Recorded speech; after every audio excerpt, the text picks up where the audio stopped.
अभिलाषा Hindi academy में आप सभी विद्यार्थियों का एक बार फिर से हार्दिक अभिवादन। हम देख रहे थे हिंदी साहित्य का इतिहास पर आधारित अब तक विभिन्न परीक्षाओं में पूछे गए प्रश्न और उत्तर और उनकी व्याख्या सहित। अभी तक हम लोग 25 प्रश्न इस तरह से देख चुके हैं हिंदी साहित्य के इतिहास के। अब हम आज से देख रहे हैं 26वें प्रश्न से इसके आगे का भाग, जिसमें हिंदी साहित्य के इतिहास से संबंधित जितने भी प्रश्न पूछे गए हैं विभिन्न राज्यों की और विभिन्न परीक्षाओं में, वे सभी इसमें संकलित हैं। आप सबको कैसा लग रहा है ये प्रश्न श्रृंखला, जरूर बताइएगा। यदि पहली बार चैनल पर आए तो जरूर सब्सक्राइब कर लीजिए, या अभी तक सब्सक्राइब नहीं किया तो कोई सुझाव हो या कोई प्रश्न हो तो कमेंट सेक्शन में जरूर दें।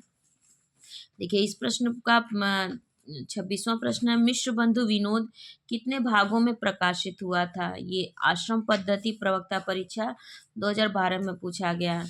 ए है 3 भाग में, बी है 4 भाग में, सी 1 भाग में और डी 2 भाग में। तो इसका उत्तर होगा 4 भाग में, बी 4 भाग में। 1913 में 3 भागों का प्रकाशन हो चुका था, जबकि 1934 में चौथे भाग का प्रकाशन हुआ। 27वां प्रश्न, मिश्र बंधुओं ने परिवर्तन काल की समय सीमा निर्धारित की थी।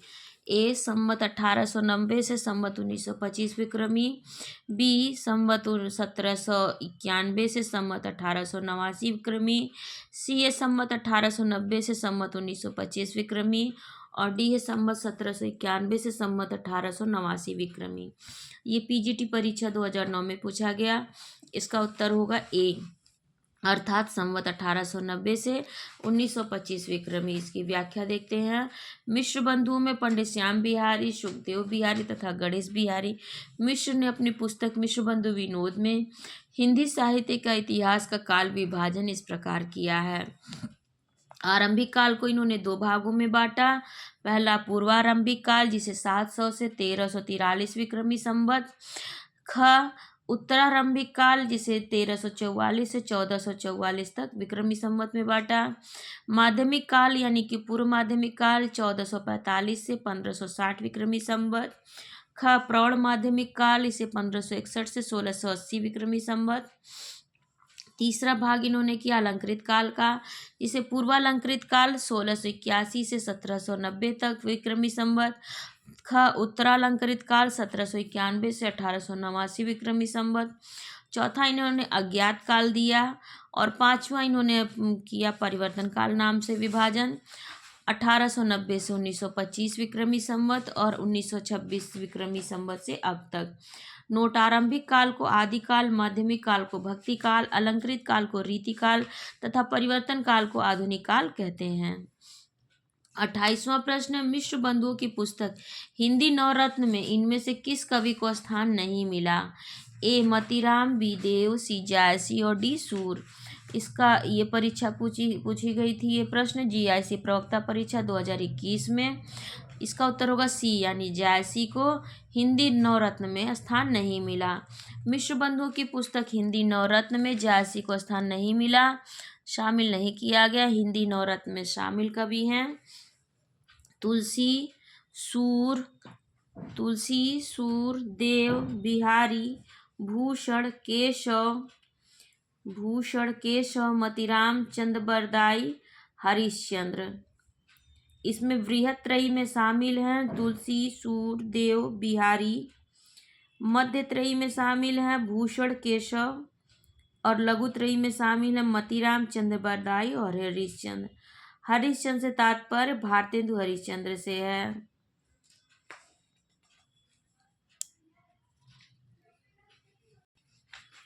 मिश्र बंधुओं द्वारा लिखित हिंदी नवरत्न में इनमें से किस कवि को स्थान नहीं मिला है?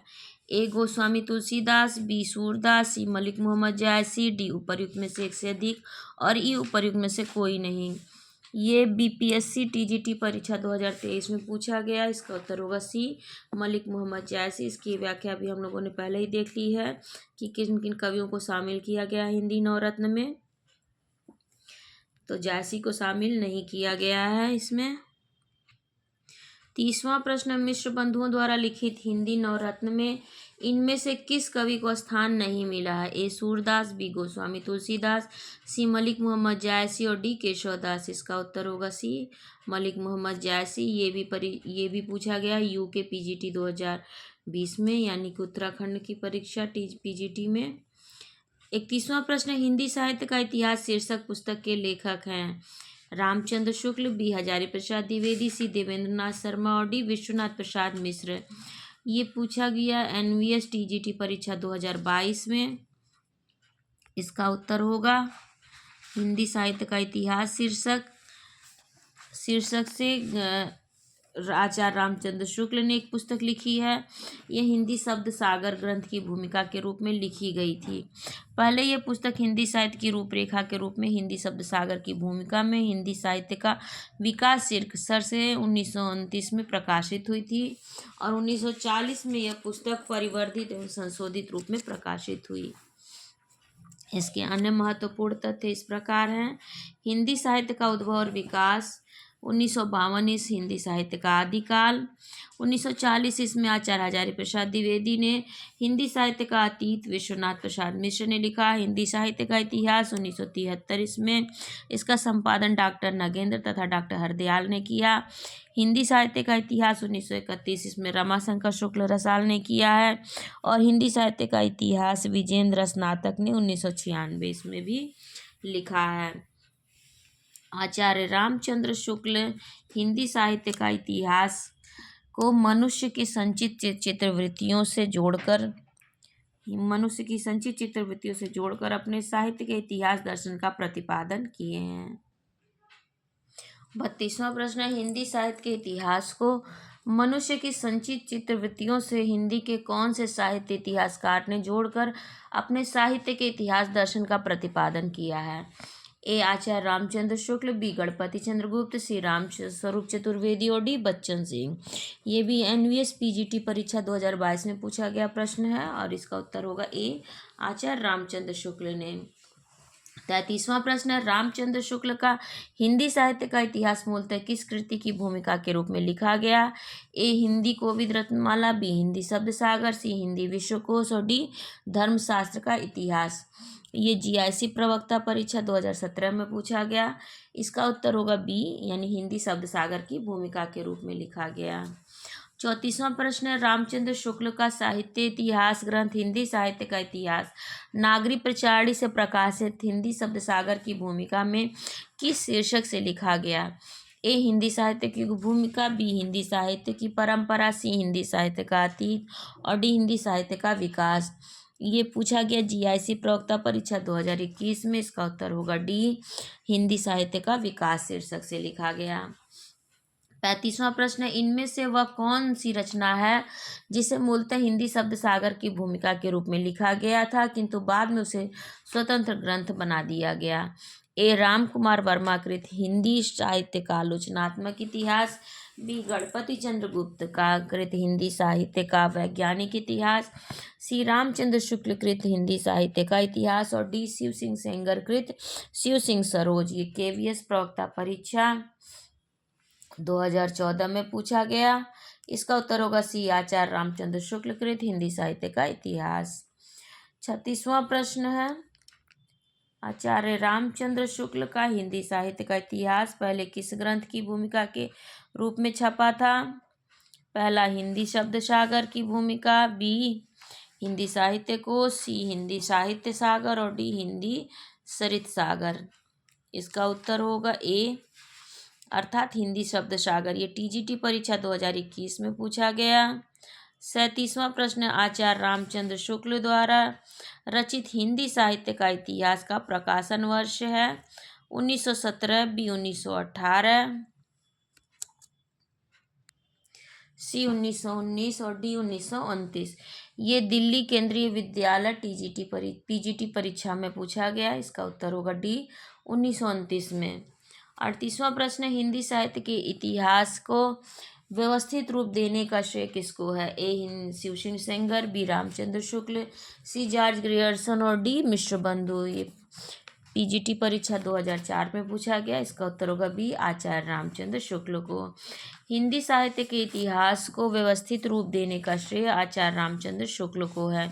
इन्होंने हिंदी साहित्य का इतिहास 1929 इसमें लिखा, जो मूलतः नागरी प्रचारणी सभा द्वारा प्रकाशित हिंदी शब्द सागर की भूमिका के रूप में लिखा गया था तथा जिसे आगे परिवर्धित एवं विस्तृत करके स्वतंत्र पुस्तक का रूप दे दिया गया।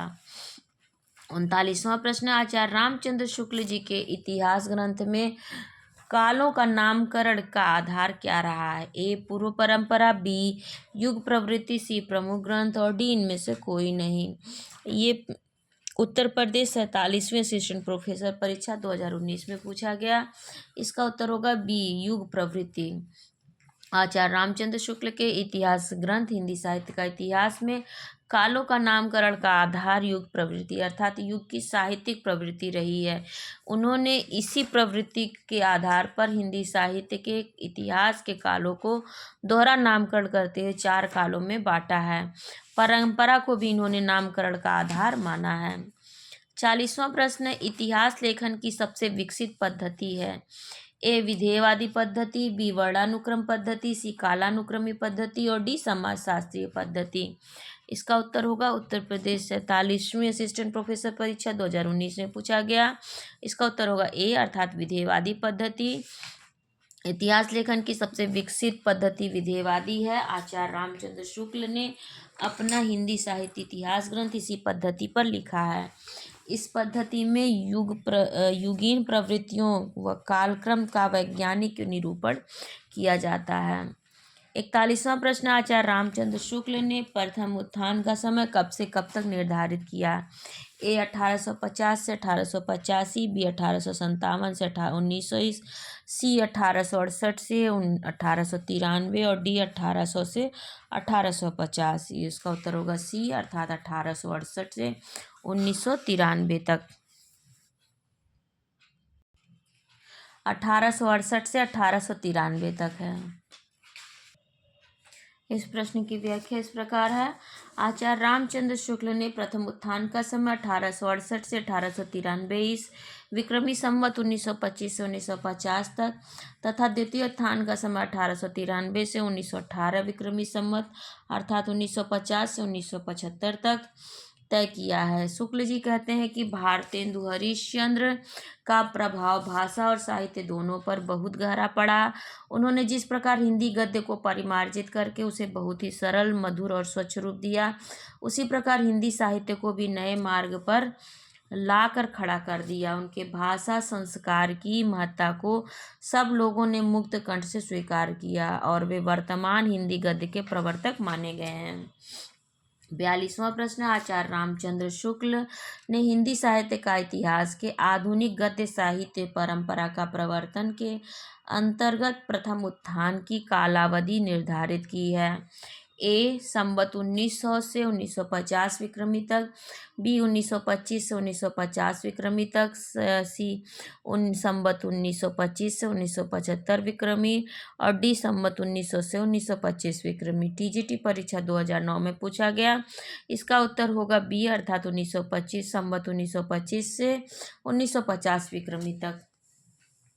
43वां प्रश्न, आचार्य रामचंद्र शुक्ल ने द्वितीय उत्थान का समय कब से कब तक तय किया है? ए, 1893 से 1918 तक, बी, 1900 से 1920 तक, सी, 1885 से 1918 तक, डी, 1903 से 1920 तक। पीजीटी परीक्षा 2013 में पूछा गया। इसका उत्तर होगा ए, अर्थात 1893 से 1918 तक। 44वां प्रश्न, आचार्य रामचंद्र शुक्ल ने हिंदी साहित्य का आरंभ कब से माना है? ए, विक्रमी संवत 1000 से, बी, विक्रमी संवत 1050 से, सी, विक्रमी संवत 1075 से और डी, विक्रमी संवत 1100 से। ये केवीएस प्रवक्ता परीक्षा 2018 में पूछा गया। इसका उत्तर होगा बी, आचार्य रामचंद्र शुक्ल ने हिंदी साहित्य का आरंभ विक्रमी संवत 1050 से माना है। हिंदी साहित्य के 900 वर्ष के इतिहास को 4 भागों में बांटते हुए आचार्य रामचंद्र शुक्ल ने उसका नामकरण किया, जिसका विवरण इस प्रकार है। आदिकाल अर्थात वीरगाथा काल, विक्रमी संवत 1050 से 1375 विक्रमी, पूर्व मध्यकाल अर्थात भक्ति काल विक्रमी संवत 1375 से 1700 विक्रमी। उत्तर मध्यकाल रीतिकाल विक्रमी संवत 1700 से 1900 विक्रमी। आधुनिक काल गद्य काल विक्रमी संवत 1900 से 1984 विक्रमी। इस प्रश्न पत्र को मैं अभी यहीं रोक रही हूँ। इसके आगे का मैं 45वें प्रश्न से इसके अगले भाग में बनाऊँगी वीडियो। तब तक कोई प्रश्न हो या कोई सुझाव हो तो आप कमेंट सेक्शन में मुझे दे सकते हैं। आप सभी के सुझावों का स्वागत रहेगा। आप सभी का बहुत बहुत धन्यवाद।